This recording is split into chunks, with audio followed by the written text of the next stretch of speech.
Hi there everyone, welcome back to Dandelion Delphi tutorials. We are going to continue with arrays and text files and in the program stored in the marks folder. So what I want you to do is I want you to add a procedure called display under private and then push Ctrl-Shift-C, and we are going to learn how to display our arrays.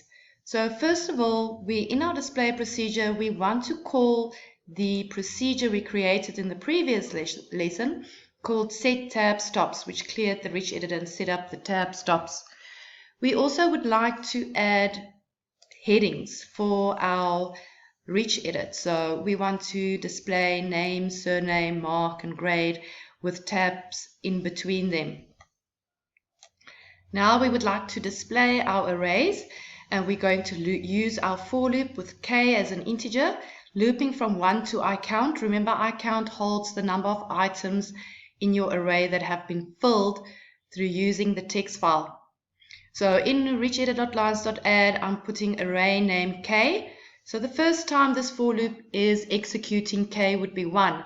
And I am displaying the person stored in array name 1, array surname 1, array mark 1, and array grade 1. Remember that array mark and array grade were both integers, so therefore we need to use into_string to display these arrays. Once you have completed the display procedure, I want you to go to the menu display and just add the display procedure in there, and this will now display the arrays for you. So if you run your program and you click on the menu, you should see something that looks like this. Now we are able to do some calculations with our arrays.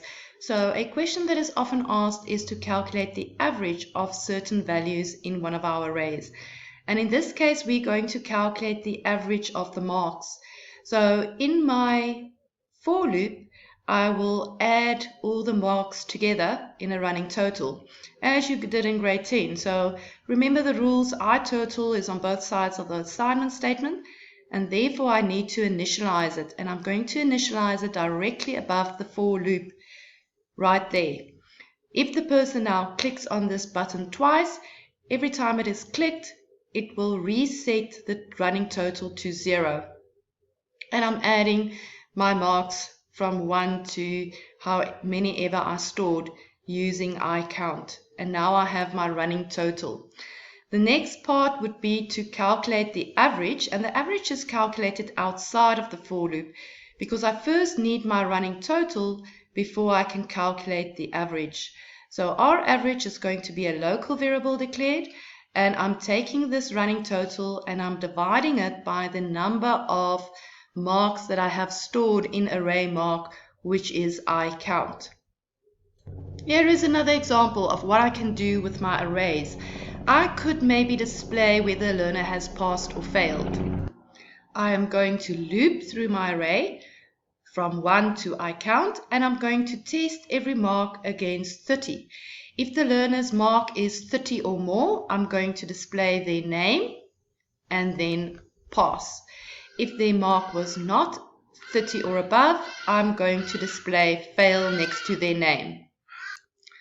I'd like you at this stage to press pause on this video and go to the menu Calculate and try and do this question. Your output example is here on the right, and try and see if you are able to do this yourself.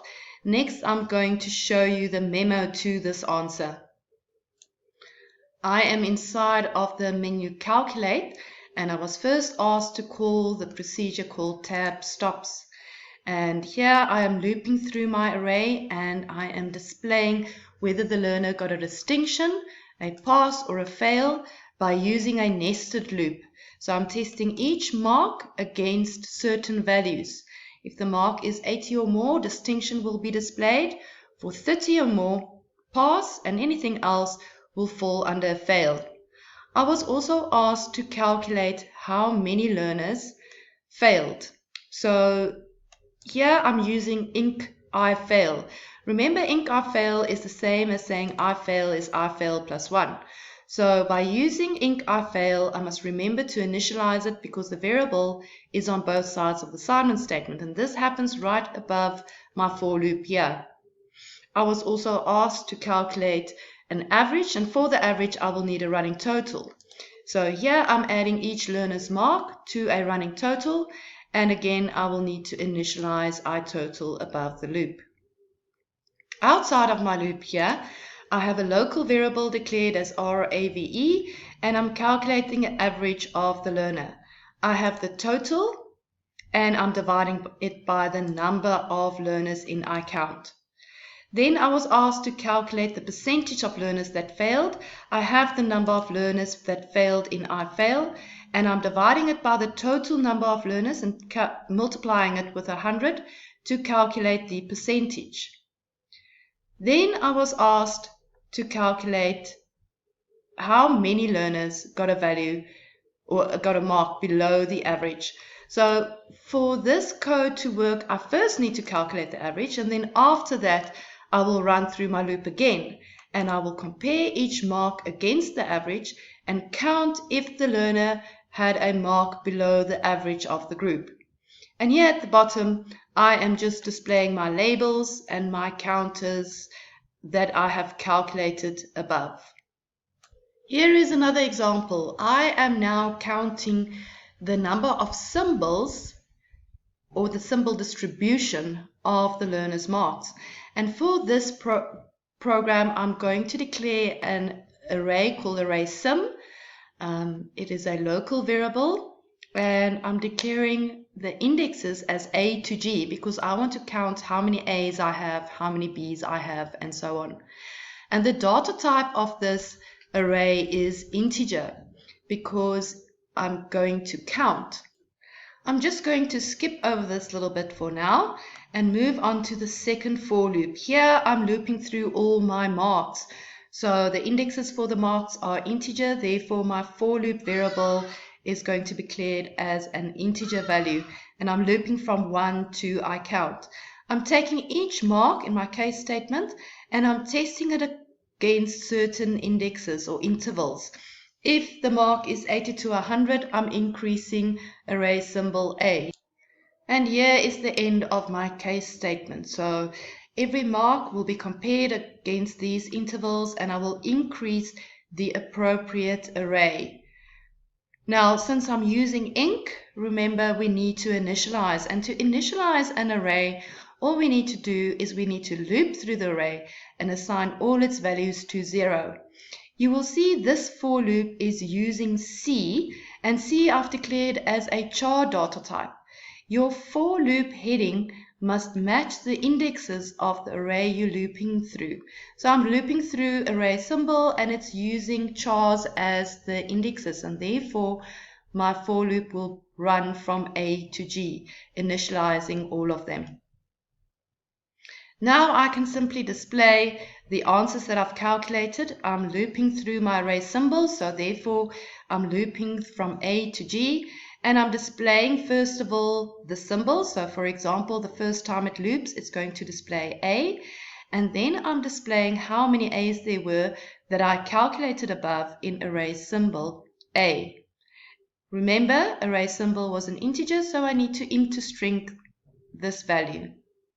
Here is an interesting example. This is what I call counter arrays. So I want to count the number of register classes that the learners are in. Let's say they were in register classes A to G.